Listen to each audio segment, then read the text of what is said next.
nakaraang linggo, no, for the past 7 days, may mga bagong kasong naitala dito sa Barangay Panipuan, sa Barangay Malino, at maging sa San Jose.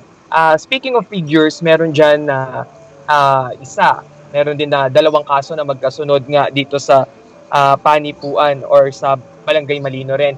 Ang nakikita natin ngayong problema dyan ay noong magsagawa ng localized ECQ o noong kinontain yung lugar para sa disinfection, ay kailangan agad ditong din ng pagkain sa ating mga kababayan dahil unang-una sa oras na isara natin yung isang sitio o purong ay wala na talagang makalalabas pa dito dahil magsasagawa tayo at paulit-ulit nga nilang pinapaalala yung protocol na test, trace at treat.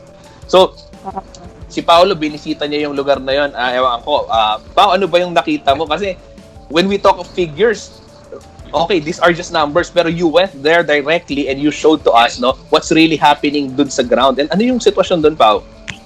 Alam mo, Justin, no, sa pagbabantay nga ng news team, sa totoo lang, tayo rin naman may halong kaba nung nakita natin yung lugar na kung saan hindi naman tayo sanay na makakita ng ghost town, Justin, no? At pag sinabi mong Apalit at itong mga sityo nasakop nitong Barangay Kapalangan, alam naman natin na talagang maingay dyan at sa mga ordinaryong panahon nakalabas sa mga bata, naglalaro pagka baryo ika dito sa probinsya, nakikita mo na ang saya ng komunidad. Pero noong mga panahon na ito't naibabalita na natin kung ilan itong mga nagpo-positibo, pagpasok namin, Justin, talagang magugulat ka, parang batas militar ika nung ilan nating mga kabalin doon dahil gwardyado at halos itong mga kalsada na entry point at saka exit point papunta dun sa Kalumpit, hindi ka makakatawid, hindi ka makakatawid basta dun pa lamang sa security protocol na pinatutupad ng PNP doon, Justin, kahit meron ka pang quarantine pass, kaya nga ng binabanggit mo, kahit essential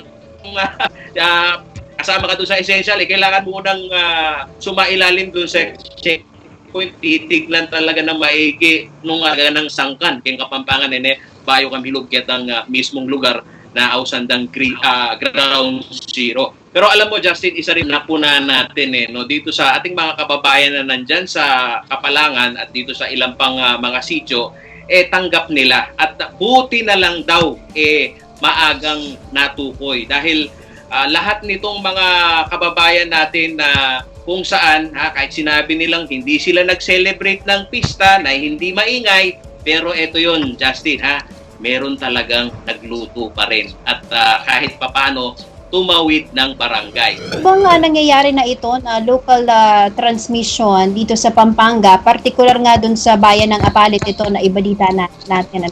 Ito ba ay nagpapakita na kasabay nung pagluluwag o pagbababa ng community quarantine sa Pampanga, parang nakikita ba natin na parang yung mga kababayan natin akala nila wala na yatang virus at nangyayari itong mga ganitong transmission ngayon?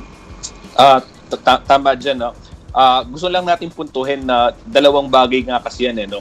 May role ang taong bayan na sumunod dun sa mga health and safety protocols na ipinatutupad at may role din yung pamahalaan na magpatupad naman ng konkretong programa para tugunan nga yung problema natin sa pandemya. Pero po sa panahon ngayon ng pandemya, kung hindi matter of life and death yung ilalabas mo, gaya na lang ng pagbili ng pagkain at tubig at trabaho na kailangan mo dahil pinapasweldo ka, huwag na ho tayong lumabas, no? Ito yung nagiging problema, ika nga ng mga nanawagan ng mass testing, no? Yung ibang grupo na sinasabi nila, pinapayagan kasi yung mga tao na bumalik sa trabaho pero walang konkretong hakbang kung sino at kung paano ititest itong mga ito. Sa katunayan dyan, maraming lumalapit sa atin mga nagtatrabaho ngayon sa mga BPO companies, no? Nababahala sila kasi pinapa-back to work na sila after the lockdown and yet walang testing na nangyayari dun sa lugar sa kumpanya nila. So, ang kinababahala nila, may mga katrabaho sila na nanggagaling sa mga lugar na may confirmed case ng COVID-19.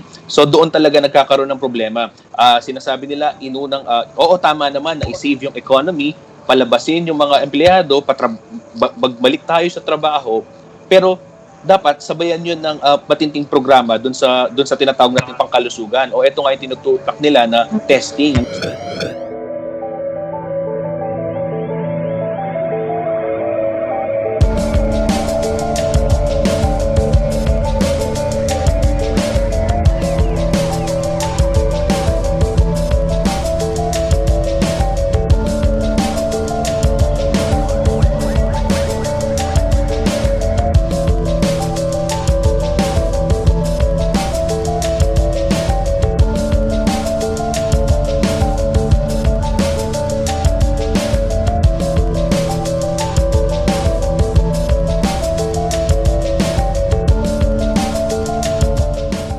ano lang to half ng aming capacity.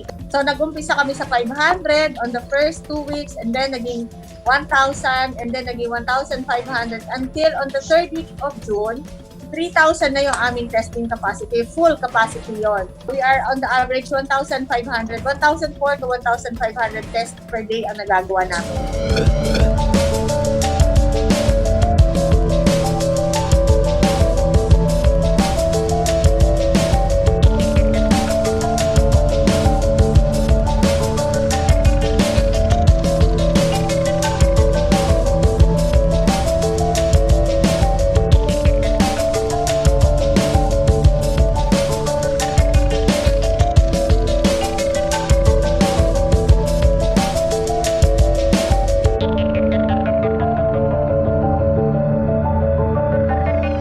Ito nga yung tinututak nila na testing sa local, halimbawa na lamang sa Apalit, no, ito let's call spade a spade, ano, sa bayan ng Apalit, nakita naman natin kung gaano kalinaw yung kanilang mga naging programa. Okay? At nakikita rin natin kung gaano kalinaw yung pagre-report nila every now and then sa Facebook page nila. Talagang walang tinatago. Alam mo dyan tayo dito, sinusubaybayan natin halos lahat ng bayan. Ano? May mga bayan na napakamalihim doon sa kanilang mga cases. Pero hindi yun yung bayan ng Apalit. Ano? Yung bayan ng Apalit, nakikita talaga natin. Talagang pag may naging problema, agad, i-Facebook live nila, i-announce talaga nila.